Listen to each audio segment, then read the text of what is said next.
here in Slieverue. Yeah. Yeah, I'm Paddy Drennan and I'm living in Ballinlaw, Slieverue, and I'm there since 1978, and I'm from Ferrybank originally, and both my parents were Kilkenny, and I've been brought up in Ferrybank at that time in the 50s and early 60s. I consider myself Kilkenny, and the most of Ferrybank people did at that time as well. And I'm married now, and I married a woman from Mulnavat, Patricia Malone, and we're living in Ballinlaw, as I said, and I have two sons and a daughter, and the two sons are working in Dublin, and my daughter is out foreign. She's working in China actually, and she's coming home, please God, she'll be home this week for a month, and we're looking forward to seeing her. And Paddy, your mother, what was her name? McKenna, or as they might have called it in Kilkenny, Kenna. And there were butchers in John Street in Kilkenny.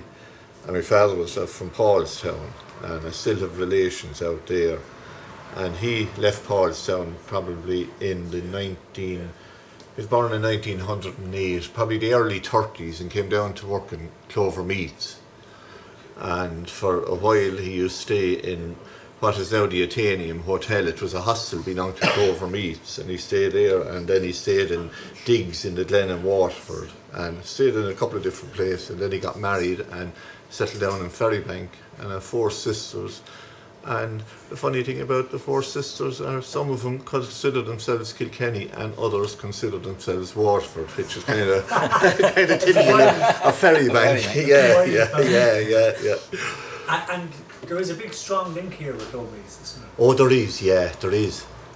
Clover Meats actually brought a lot of people from County Kilkenny, and from North Kilkenny in particular, down to work in Clover Meats, and from the surrounding areas, I say from parts of County Waterford as well, and maybe even parts of South Wexford. They'd have come to work in Clover Meats and they'd have settled in the area.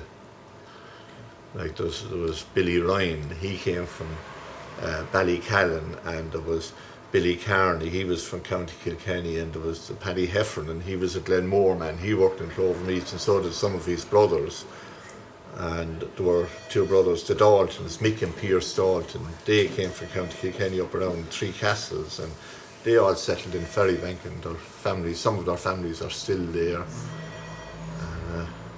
There'd be a big, I often think the likes of Clover Meats, it was probably like the railway years ago when the railway was being built. It brought people from different parts of the country, and they settled wherever they met their spouses and settled, and they moved maybe from the west of Ireland and ended up down here maybe in the late 1800s or the early 1900s. You know, they followed the work. And I suppose the ESB was the same when people were doing the rural electrification. They followed the work and have settled in a certain area. But Clover Meats did bring a lot of people from North Kilkenny in particular down around this side. Well, come on, Michael, tell us about yourself. Where are you from? I'm Michael Shalloe. I'm from Kilmurray, born and bred in Slieverue.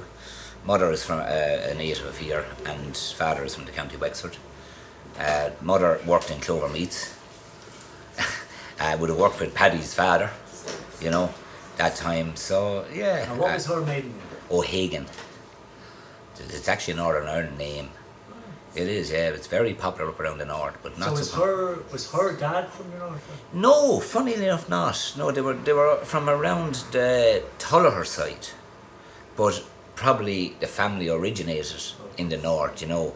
But yeah, to be very popular up around like the counties like Tyrone and Armagh and them places. It wouldn't be so popular around here at all. In actual fact, there is no O'Hagans left around here at all now. Do you know, because of the fact that it was girls and they got married, so the name died. Do you know what I mean? But yeah, no, to be very, very rare around here like that name. And the father is from the County Wexford. He's from down around Horsewood. And why did he come up this way? Sure, I suppose they met in the Olympia ballroom. And as the fellow say, the rest is history, do you know? And like he was working down out around New Ross, and then like when he moved up here, he started working for Denny's. And then he went working for Gold Crust. It used to be a bread company. And then he went into Bus Éireann. Now he finished up in Bus Éireann, like he was in Bus Éireann for over 30 years, you know. But that's what would have brought him up, and I suppose it just settled that here. When the mother was living, then you see she stayed in the home place and he moved in, you know. And you were brought up in this area. I was. So did you go to primary school here? I did. I went to primary school and to the technical school here as well. Okay. And what's your memory of primary school? Sure, God, it was very different at that time, you know. Like, when I think back on it, like going to primary school, everybody was either walking or they were on a bike, right? Nowadays, you know, you don't see that anymore. You don't see the kids like around the countryside now walking to and from school like we did, or we went on bikes, you know. But they were great times. They were simple times. Everything was very simple. You know, I think like we've got into an era now of computers and all that kind of stuff, and I think it's taken an awful lot of that simplicity away from the child, really, you know. Did you like school? It was okay, yeah. I won't say I hated it, but naturally I was glad to get out of it when I did.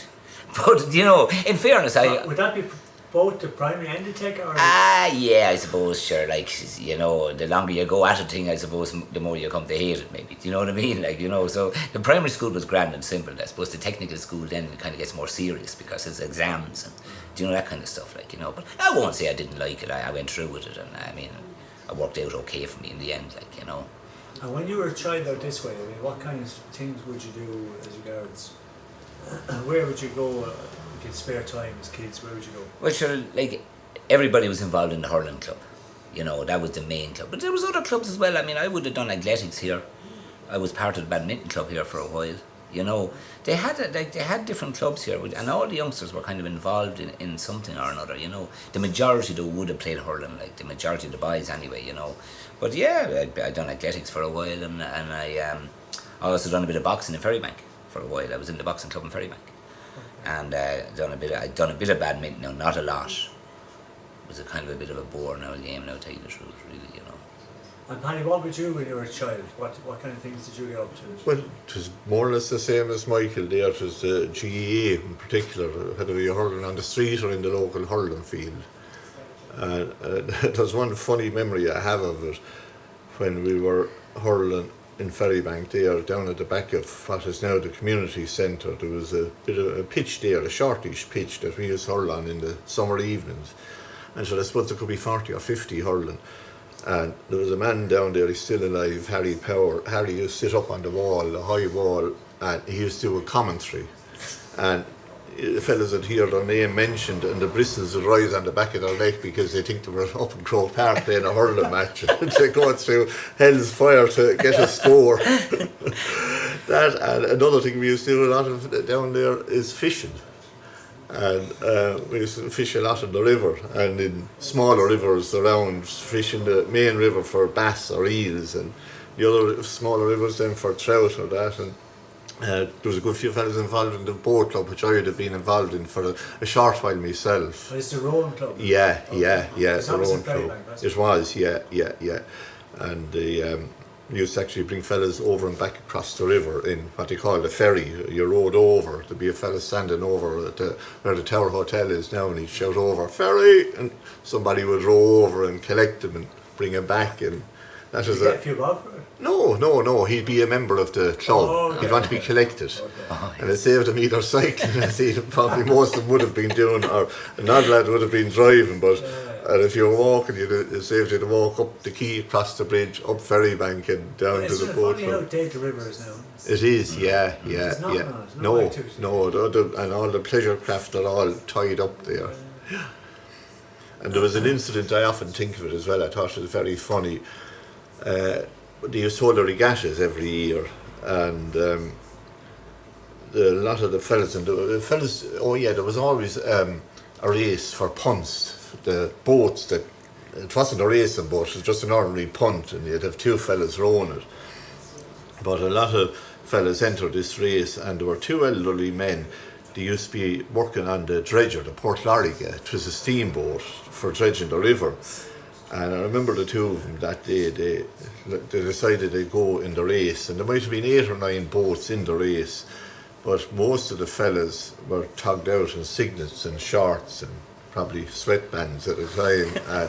The two men after the dredger, they had their sports coats and their shorts and their hats on them, and the race started anyway, and the two boys that were from the dredger were behind after about 50 yards, but come the end of the race, The two boys after the dredger were the winners, and the rest of them were left behind because the two lads on the dredger knew how to pace themselves, and they just rode steady the whole way and won the race. And I remember it was funny looking at it now. It's a good lesson there. It was, yeah. Slowly but surely. And then after the tech then, where did you go? I went to work with a local man here in Slieverue, Brendan Welch. He's a fruit and veg supplier. I was working with him for 30 years, and now I'm going to work with another fruit and veg supplier. So that's what I've been doing ever since I left school, really, you know. And where does he get his veg? Is that from Dublin? Like, it would come from all over the world, really, to be honest about it, you know. Like, he would be bringing in stuff direct himself from Holland. He'd be getting a certain amount in the Dublin market, and then he would be buying an awful lot of the veg local as well, like, you know, the cabbage and, you know, the potatoes and all that would be very local, like Moonkyne, County Wexford, you know, that kind of thing.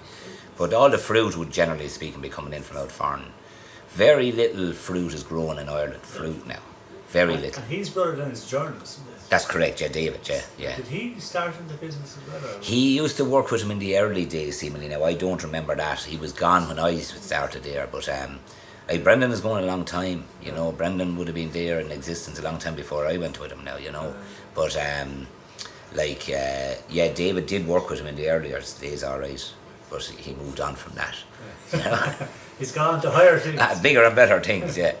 And yourself, Paddy, where did you work after school? After school, I served my time to be an electrician with Keaton's on the quay in Waterford. Okay. From 1991 the quay, and I was there for a good number of years, served my time there and worked there for a while after, and then I went working on my own for a while, and then after that when I was working on my own, I was doing work in a place called Triplex on the industrial estate. They were part of the big Pilkington group, and I went in there full time into the maintenance, and I was there for a good number of years until that closed down.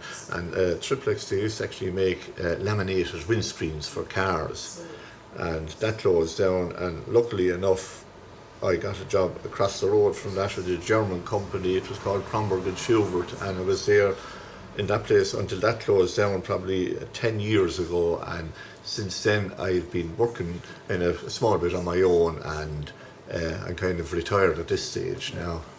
So you have to close down half Waterford. That's what I was going to say, everywhere he went he closed. Two places, yeah. It's a good job he didn't go anywhere else. Well, I'll have to say the Triplex place, I think it was Margaret Thatcher had to do it. She was in power, and she didn't like the Irish. She pulled a lot of industry out of Ireland at that time. And I suppose the reason why obviously we're here is that we're talking about EIGSE but also the fact that two of you are involved with the EIGSE players. Yeah. And could you tell us how that came about? Well, it came about through with me. I was asked one day, I was coming out of Mass on Sunday morning, and Michael Griffin called me across. You might have even been with him, I can't remember. And they were looking for somebody to take part in a play called Slieverue. And they asked me would I be interested, and I said I had never done anything like it before. And they said, should we give you the script and read it? And I got the script and I read it, and I kind of liked what I saw. And I did a part of a fella called Danger Mullally. I used to sell holy pictures. That was me, for a penny ago. And I did that play, and it was, I suppose it was rough and ready, really, because it was the first one we did. And even I think we built a set and a stage the night before we went on. And I can remember at one stage, I think myself and Mike had collided in a door because we didn't know where we were supposed to be going, really, on the set. We banged into each other. And the play went down well. There was probably at that time maybe 40 or 50 people at it per night. You know, it seemed very sparse, but the hall was small. And from that year on, then it got better and better, and we kind of came to grips with things, and were able to prepare a little better each time. And I remember you said that when Michael Griffin was when he asked you, you said that you'd never done it before, but did you have any interest in it before? I had never thought about it until... Did you ever go see shows? I had seen a couple, yeah. I wouldn't have been into it. Nothing in particular, but I would have been at a few. I'd have been at a few different musicals and the likes of that, you know. But I was never big into the theatre until I actually was asked to go on the stage and do this, and I really enjoyed it. And why did he pick you out as a matter of interest? Did you ever ask him? No. We looked harmless, I suppose. Maybe they were badly stuck. I'd say that was it. He knew we were the kind of fellas. He knew we were the kind of fellas who wouldn't say no. You're putting your finger on it now. I'd say that could be it. There was no one else. So, what about yourself then? Well, I was much the same as Paddy. Like, he approached me and he said to me he'd think I could do a part in a play. And I laughed at him, right? And I said, Mickey, I said, where did you get that idea? He said, I just have a feeling, he said, you'd be well able for it. Right? And so going in the first night, you were convinced already you were going to be able to do this, do you know? Right. And, but we got working on it then, sure, and it took weeks and months. And we had a producer, Eamon Ronan, God rest him, he was from Ferrybank, you know. Well, he was originally from Moonkyne, wasn't he? No, he was originally from Ballycallan, and he lived in Moonkyne and Ferrybank.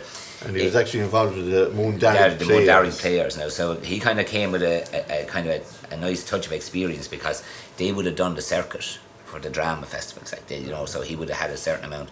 So he came to produce it, and he did that, and he was happy enough with what he saw. So, like I say, the following year, then we kind of had an old draw on us to do another one. Okay. And just before you go on, to ask the same question, did you have any interest beforehand? Had you ever gone to see much stuff? No, not an awful lot, very little actually. But what I did always like was, I did always like Irish comedy on television. Okay, like what? Well, I used to love the live mic. Okay. You know, that kind of yes. thing. You know, I would always enjoy that kind of thing now, really, okay. you know. So situation. Yeah. So like when I came to doing comedy then, I suppose I kind of enjoyed doing it as well, do you know what I mean? So you're good at improvising then, are you? Well, sure. You have to be, I suppose. You know, but that's the only thing I would have really ever enjoyed very much was the comedy, you know. I remember we had a producer a few years ago, nice chap now, Pat Grant, lovely chap now, in fairness, you know, very patient lad. But we were just ready to go with one of the plays, I can't remember which one now. And he said, lads, he said, I'll tell you, he said, you're great at what you do, he said, but he said, I'm not so sure, he said, how many you'd like to see in a serious play. Do you know what I mean? Like, what we do, we're cut out for, and it works out a treat, you know. Okay, so you started off doing a couple of series plays. Well, so even the Marriage Plan, yeah, or the Man Young Man at 20, yeah. And then you moved into more comedy. We did, yeah. Because every time we're finished one play, people were saying, do comedy next year. Yeah. What one are you going to do? You know, it's amazing how the night you'd be finished, you'd be asked that. That's right, yeah, you know. And like, I mean, you're happy enough to do that. Oh yeah, absolutely, yeah. Because I suppose you see that the community wants it. Yeah, well, you see, the other side of it is too, like, the majority of our audience, probably 3/4, if not more, of the audience that come to see our plays would not be theatre goers, generally speaking. You know what I mean? And like, I have a cousin living above in Clare now, and like, they would be big into drama in that part of the country, you know. And like, he said to me, the one thing he loves about going to see his local plays going on is that people he know well, very well, turn into something completely different on stage. And he said, you see a different side to a person that you would never dream of seeing on the street, you know what I mean? And I suppose the fact that the majority of the cast are local, generally speaking, then you have a few from the outside, and like, outsiders then come to see the play, they go back to their own area, they start talking about it, and like, then you have more from that area coming, you know. So like, people love to come and see people they know well on the stage doing something completely different from the normal, you know. Oh, like, for example, if you have a script, would you stick strictly to the script, or would you? We're inclined to, yeah. Well, see, generally speaking, you have to, because like, you know, the story is in the script. And like, we're not in a position to alter it very much. Do you know what I mean? Now, look, there might be an odd time you might drop a line for the simple reason being it may not make sense to say it at that. You know what I mean? In our opinion, we mightn't think it was necessary. But no, generally we'd stick to the script. You know, very much so. Yeah. If we don't stick to it, there's generally a reason as well. Somebody's after forgetting their lines But the likes of myself and Mike... That never happened to us. There's Joan Elward in the play, and Marley Irish and PJ. The five of us are kind of in it most years. Yeah. And we know exactly if one of the others is stuck, if they divert a little bit. Like, because we know their lines as well as probably better than our own. We're able to steer back one another. And like, you know, people, the likes of the play that we did this year now, you could have loads of mistakes in it because it was a new play and nobody knew it. No, they had never seen it. Like, we were the first ones to ever do it. I see, outside of the woman that wrote it. Like, there's a woman down in Kerry who wrote it, and she's actually an English woman. And is living in Kerry. She's a nurse down in the hospital in Tralee, and is it easy to find scripts? We have to go through them. It's not easy, no, because you have to get the script to suit the cast as well.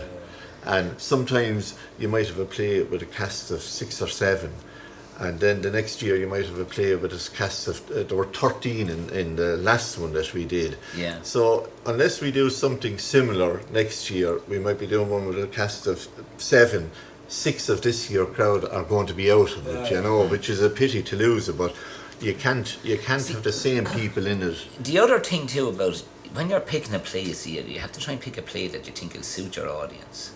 Now, like for argument's sake, now if you can pick a good comedy, but there could be plenty of bad language in it. Now that wouldn't sit well across the road. Do you know what I mean? Because your audience don't really come to hear that. Do you know, they come for a laugh.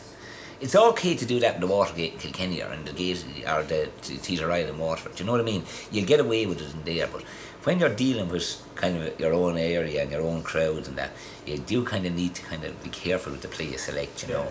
And like it is always hard to kind of make, you know, when you look at the play and you read it and you say to yourself, would they like it before we even start learning it? Because I mean, it's too late when we start putting it on if you don't like it. Do you know what I mean? But generally, we're lucky enough, aren't we? We are lucky, yeah. And the crowd that we had in it this year, even though there were 13 in it, I'd have to say every one of them gave it 100%. Absolutely, and it showed on any of the shows that we did, like, it really went down well. And then what do you do? I mean, do you have a little party at the end of it? We do, yeah, we have a night out. Well, it's not a night out, we actually had a bit of a party in the hall beyond, and we got caterers in, and they brought in a bit of grub, and we provided our own entertainment that night. Well, we used to go to the Shanachie in Dungarvan. Went to Shanachie in Dungarvan a few nights. Twice, was it? Yeah. No, once. Once, was it? But it's costly doing it that way. Like, I'd say this is the first year there's a couple of quid in the kitty after it, because other years, like, we've invested a lot of money. We actually, the drama group, and the hall was done up, there was no stage in it, and we funded that, and it was several thousand euros went into it. And we also renovated the youth club room. We did, we gave 5,000 for the renovation of the youth club room out of our own funds. And okay, so the money then is helping the community. Yeah, well, like now with the last year or two, we've been ploughing it back into our own group because, like, we bought a sound system, and do you know what I mean? You kind of have to kind of keep on the move for yourself as well, you know. And you have your own lighting. Yeah. That's the thing, like, see, but that all costs money, you know, and like. In the earlier days, we used to be kind of hiring it, and we used to be getting lads to do it and borrowing it, and stealing, you know, and so kind of, you know, comes a time when you have to stand on your own 2 feet. But like when the hall was renovated and when it was ready to go, there was no stage, so we said we'd pay for the stage and we put it in, and then the youth club room was there to be renovated, and they were looking for someone to kind of maybe put a few quid in, so we had a few bob, and we said we'd finish that off. But that really is where the book stops now as far as that's concerned, because we have to kind of think of our own selves as well, you know. And you must remember, in the earlier days, like, we would have only been charging €5 a head going in the centre club. You know what I mean? Which, like, is very small money. We used to give a cup of tea and a biscuit. A biscuit with that. Yeah, you know, but like, it is very small money, you know, because we still had to pay royalties. Yeah, you know, rent. You have to pay rent. Yeah, the royalties can be quite expensive in some places. They can be tricky enough in some places, you know. Like, we were going to do the Real Mackay, and we kind of didn't do it, but I was talking to a chap from Ardmore who they actually done it, and I said to him, as a matter of interest, I said, how much did you charge you for royalties every night? He said to me, 300. That's serious money now, you know. And I mean, believe it or not, if we had done that around here, I'd say it wouldn't have went down as well as the one we did, because it's been around here so many times. It's happened in the Theatre Isle a couple of times. Yeah, it was done a good bit low. Yeah, there was other group, Ballyduff done it, you know, and like you know, out in Ardmore it was done, you know, so It's like done up in County Carlow. yeah, yeah, And like we get people from all those areas coming to our plays. Oh, yeah. So I mean, like, it has made a big difference to your lives. Oh, it has. I just take 6 months every year, like. No, what I'm just saying is that Mikey coming up to the two of you separately, Yeah. asking you would you do something, Yeah. has changed your lives a fair bit. It would. It has, yeah. Put a different aspect on it altogether, like. Because once you decide you're going to do this, you do it, and you don't.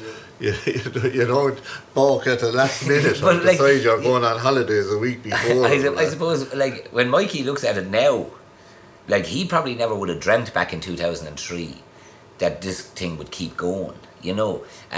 Now, he's delighted it is. And he'd be our biggest critic as well, which is great, you know what I mean? And he'd be our biggest supporter. And our biggest supporter at the same time, you know what I mean? But, like, when he stands back now and looks at it, like, and sees it still going in 2017, like, he must feel very proud of himself that he actually, you know, ran with the idea, like, you know, and in the first place. And do you now, do you link it all back into EIGSE in any way? No. I know we have the same name. We are the EIGSE Drama Group. And we just called it that because of Michael Griffin being involved with EIGSE, and he asked us to do the first play for the EIGSE Slieverue. Yeah. So that's how the EIGSE players came about, you know. But we'd have a good relationship with them, you know, there's no problem with them, but they just don't have anything to do with us and we don't. You know, it's just, it's a different thing, like, it's a different thing altogether, you know. And would you like to, I mean, the other way in the amateur drama world, there's all these competitions and all this around the country. Would you have any inclination towards that direction? No, because you're getting into serious stuff then, and you're talking about a big cost of, as we were saying before, putting on the show elsewhere. You'd have to have your transport to be able to bring your set from A to B. You could, like, if you're lucky enough to get through, you could end up in Rathangan, or somewhere like that, you know. Up in Westmeath, where like it had to be a huge cost, and it is a different ball game altogether. Like we kind of do it for the pleasure of ourselves and for the fun that it gives to people around. Well, like, the other thing is Eamon Rowan that I mentioned there earlier on now, that produced our first couple of plays. Like, Eamon now would have been with the Moondarry players, and they would have done the circuit, as I said, and would have done Clonakilty and all those places. And like, them guys will tell you that you leave early in the morning with your set, you travel to Clonakilty or wherever it is, Rathangan, wherever the show is going on, you build your set, and then you get a bite to eat, then you go on, you do the show. The show finishes at 10 o'clock or 10:30, whatever time. You take down your set, you load it, and you travel home.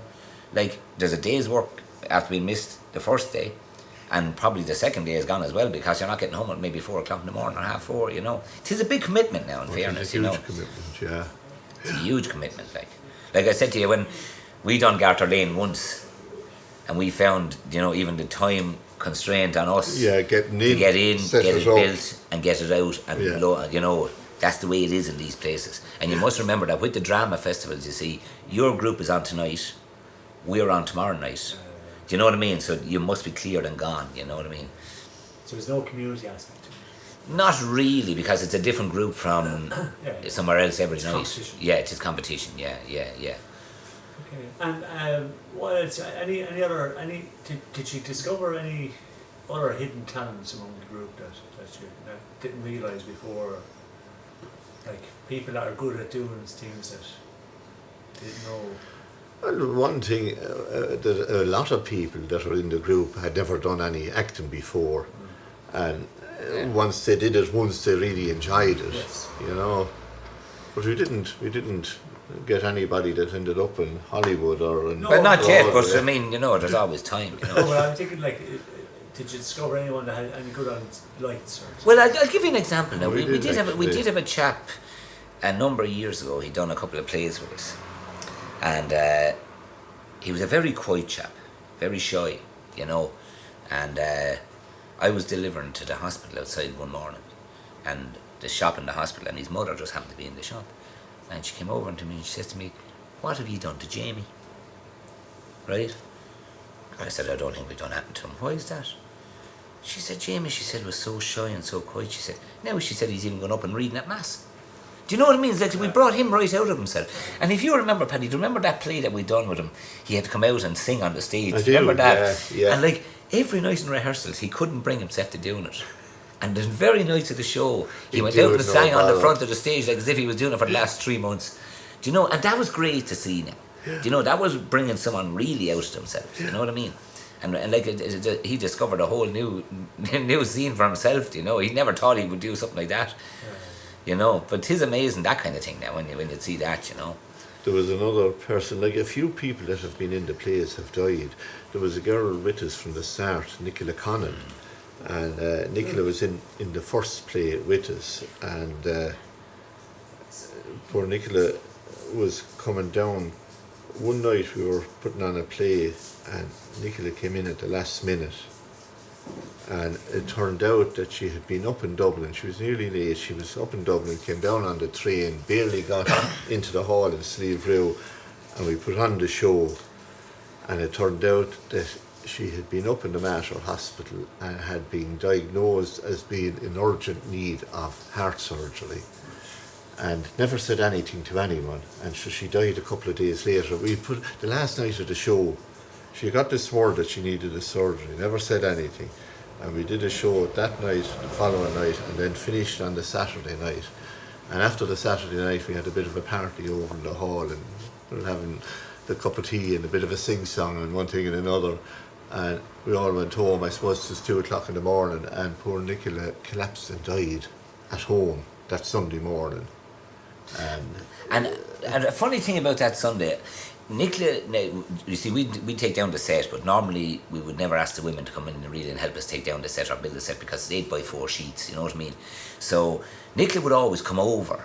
When she'd hear we were going to be over there, she'd always come over. She'd bring over the ham and the sliced pan, and she'd be making the sandwiches, and she'd give you the sandwiches there, have a break there and have a sandwich there. And it struck me that Sunday afternoon, Nicola never came over, which was very unusual. Obviously she had died, but just tell you a funny story about Nicola. The night of Garter Lane, that the snow was on the ground, Nicola was travelling with me, you see, and I had the car parked up in the car park at the back of the, we say, Halley's old office there, you know, Dara's car park as we call it. And the snow was so bad, you see, I couldn't get up the slight hill there to go across and down, so I had to go down the one-way street. So we went down anyway, and we crawled our way out, but Nicola lived over by Airfab, and where roller commercials are now, and there was one lane on the road that the traffic could go on, the other lane you couldn't go on, and Nicola was in the, and I said to Nicola, if I go up your road, I said, I'll never get out of it, right? And she said, it's okay. She said, you can drop me off on the main road and I'll walk up. I said, grand. So we're driving along. I said, Nicola, you jump out now, as I said, as I'm driving, because I said, if I stop, I said, I might be able to get started. So anyway, Nicola jumped out. And of course, after she jumping out, I realises that she had left her bag of gear in the front seat of the car, you see, you know, all the different changes she had. And I would have to go to the roundabout at the Rue Glen to turn around and come back over the other side. So I rang Nicola, and I said, Nicola, you left your bag of stuff in the front of the car. And she said, I'll get it off you tomorrow. She said, I'll get it off you tomorrow. She said, it's no problem, she said. No, I said, I'll tell you what, I said, come over, I said, to the barrier in the middle of the road, I said. And I said, as I'm coming back the way, I said, I'll throw it over to you. I said, and you can grab it. So I was driving along the lane that there was only one lane open on the other side, and I was driving along. I grabbed Nicola's bag from the floor in the passenger side of the car. I threw it out to Nicola. Nicola jumped to catch it and fell back on her back on the side of the road because the weight of this bag of stuff knocked her over, you see, coming out of the air. But it was really funny. We laughed so many times over that night. Like, it was just, you know, unreal. Like, you know, that was probably the best part of the night for us, because I mean, that was the funniest part of it anyway, definitely, you know, because you never would have dreamt that was going to happen going home, like, you know, that night. But Nicola was a great warrior. She was, really, you know. And John Forrester was another that was in the plays that passed on. That's right. And we had a man died earlier this year, Seamus Kennedy. He did a sound for us. He was from Kilmacow. That's he right. was misfortunate enough to get motor neuron disease, and he passed away there sometime in March, I'd say it was. Early in the year, yeah. And he had been with us doing the sound for a couple of years. But you do meet some great people, though, you know, even going around to different places. It's amazing now. Like, I'll tell you a funny story now. I was in town doing a delivery one morning, and this old man was walking down the street and he had a stick, you see, and I knew by him, like it was early in the morning, there weren't many around the street, you know, it was quiet. I knew by him he was watching, you know what I mean, and looking at me as he was walking down. I was just unloading the stuff out onto the trolley area. Next thing I could feel him coming over towards me, you see. And he says to me, well, how are you? He said. I said, I'm grand, I said. He said, how do I know you? He said. No, I'll be honest, I had no idea who the man was, you know. The play, he says. And he struck up the stick like a gun. Do you know who he had to a gun at? The play, he says. Now, he had seen the play. We used to do Dunkit. We used to do 2 nights in Dunkit over there. And one of the nights used to be for the Franciscan Friary. And they used to bring their own supporters, like, to it, naturally, you know. And, like, he would have been actually at one of their nights. It's amazing the way people remember you, you know, and they've only seen you on the stage for, you know, an hour or whatever, you know what I mean? Live shows do that. Yeah, they do that, yeah, they do. You don't forget people like that, you know what I mean? That's the thing about it. It's great that way, though, you know. It's absolutely marvellous, like. Yeah, it is very funny, really. Well, thanks very much, lads. That was great just to get a little insight into where it came from and what it's up to. Yeah. That's great. So, thank you very much. Thank you. Okay, thanks a million. See you, Ollie. See you, Ollie. All the best. Nice Mind to meet yourself. you. I'm delighted to meet you all. If you want